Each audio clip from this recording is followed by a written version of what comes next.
Peggy 18.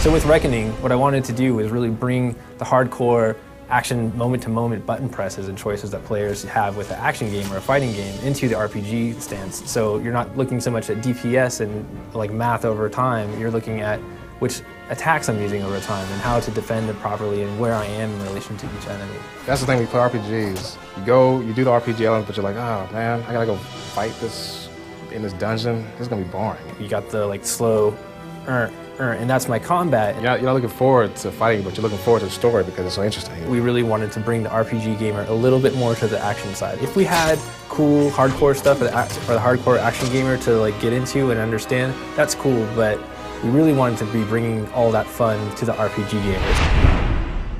The key to a good animation is strong poses.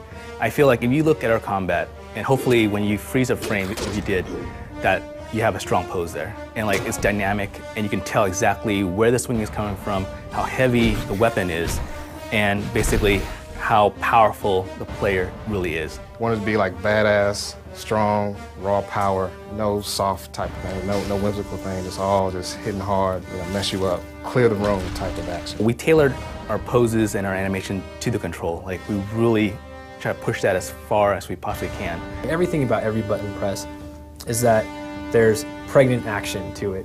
Todd McFarlane really speaks well to it. Young and his team are really all about seeing each pose being strong, and then my job is to make it feel like I did that with that button press. It wasn't anybody else, that was me. So there's only one way to do an action RPG in the style that we're doing, and that's to sit the animators and designers side by side. That was like the key of making all of this possible. Designers have their own mind of how things need to be for damage and hit reacts and timing, and animators have their own mind for how to make it look good and how to make it look like it has proper weight. It's a lot of back and forth. Sometimes, we're like, all right, it's not gonna look the best, but it's gonna feel good. And designers like, okay, fine, you can have more frames, it's gonna be a little slower probably, but it's gonna look good. You see it in-game, all the fluidity of the player's moves and the NPCs and how the enemies work with the player and everything, to the sync actions, to the stealth kills, to the phase shift kills, how everything transitions so smoothly. It's a direct result of us sitting together and implementing all this stuff together.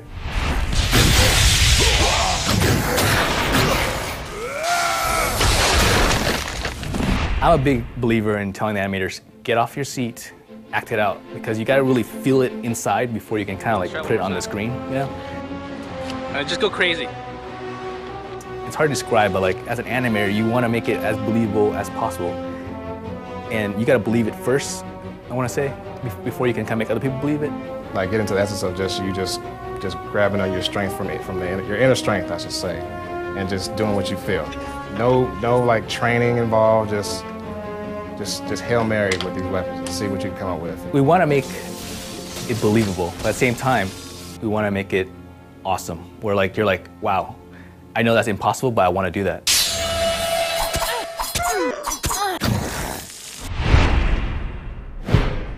So in Reckoning, what we've done is we've built a combo system that lets the player sort of build out the combos in a way they see fit, but it's built to be balanced also as a sense of risk and reward. So at the very bottom level, you have your basic attacks, and these are the first hits of your combo chain. So if you think about it with your daggers is a 6-hit chain. So the first 5 hits are your basic attacks. You can always cancel those basic attacks into dodge or a block at any time you want. You can also cancel up to the higher levels to the magic attacks. The next level is your special attacks. These are the last hits of a chain, or maybe unlocked special, like you might have a attack out of dodge or attack out of block. What these are going to do, they're going to apply status effects. They're going to do a lot more damage, but you're not able to cancel into defense like with the block or dodge out of them. But you can always cancel up one level into your magic abilities. From your magic abilities, you're really committed to that move. So once you're using magic, you've paid a mana cost, but you're committed to that move. If you're going to get hit afterward, you might get hit. And it's going to take a while before you can block, cancel, or dodge cancel, or even attack again out of it. So what we've done is built that system where you start with the low and you can kind of always move up the chain. And now you can start working in things like launching attacks, and then you can start building combos out of it.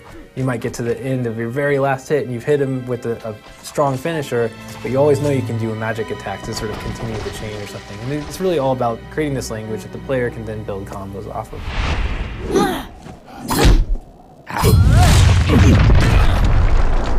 When a new player comes to our game, I really do want them to see that it's an RPG. It's got all these action elements, and we've given them all these choices to sort of shape the way that they play their character and equip their character's gear and the abilities that they use.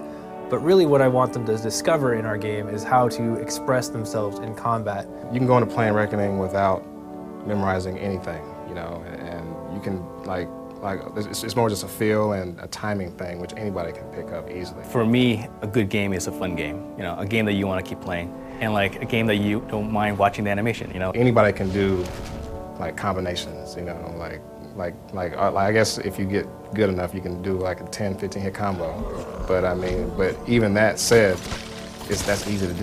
It's so easy, you know. So you just pick it up and just mess around, have fun with it, and next thing you know, you'll be kicking all kinds of ass.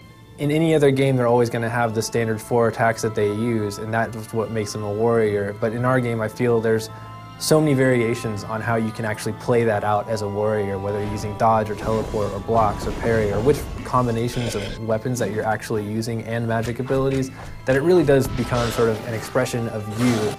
And it's just so much fun just to walk through our own building here at Big Huge and just see each player playing in their own way, and in combinations that I never thought would be possible, but they work, and it's just sort of how each person just represents themselves. So really what I want to see is just that self-expression. I'm really looking forward just to seeing videos of like combos or ways like people have found to defeat enemies just using the tools that we've given them.